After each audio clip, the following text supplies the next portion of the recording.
My dear, we need to get moving. Yep, we need to go. Okay, can I have 5 more minutes? But you've been asking for 5 minutes since 3. Now it's 3:40. Surely. Just 1 more minute. I don't want to hear it. Can you get your shoes? Let's go. I'm tired. Just 5 minutes. Where are your shoes? There. Can you pick them? Let's go. No, 1 more minute. Did you just roll your eyes at me? Can you get up? Let's go. I need to get something moving. Here. Get moving. Let's go. No. Now. No. You just rolled your eyes at me.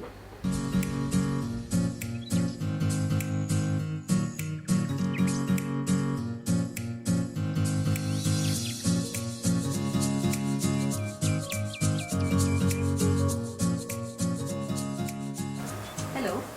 Welcome to Golden Apple Parenting A to Z.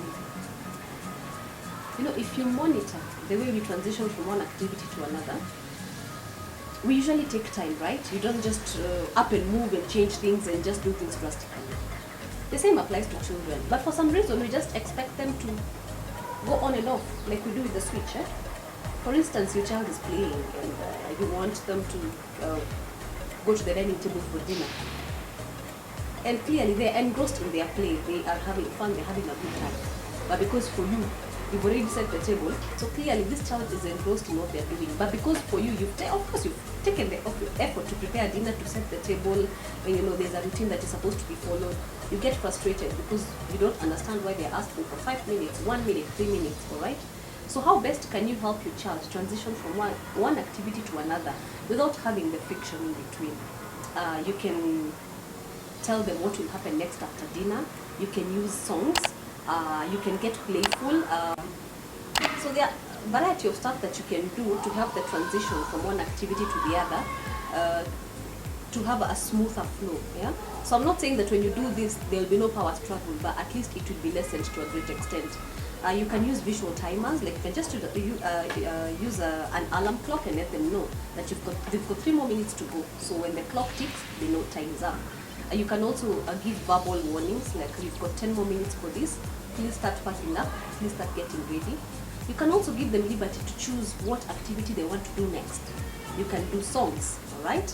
And you can tell them what you're going to do next after dinner, you're going to change into your PJs.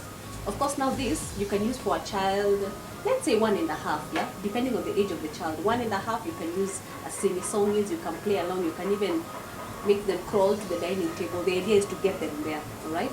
If it's an older child, of course, now this involves giving them liberty to choose what activity can be done next. The visual timer can also work, and the verbal warnings that they've got a certain limited amount of time to finish what they're doing onto the next activity. Because the moment that you try to disrupt your child from one activity to another, it communicates that you're actually not giving respect to what they're doing. It means your needs are more important than their needs, and this is not what you want to communicate to your child. You need the same way you don't want to be disrupted when you're doing your own activities. It's the same way this child needs to be treated. So make transitions smoother. Be considerate. Just put yourself in the shoes of that child and then do what is best. Thank you for watching. Bye bye.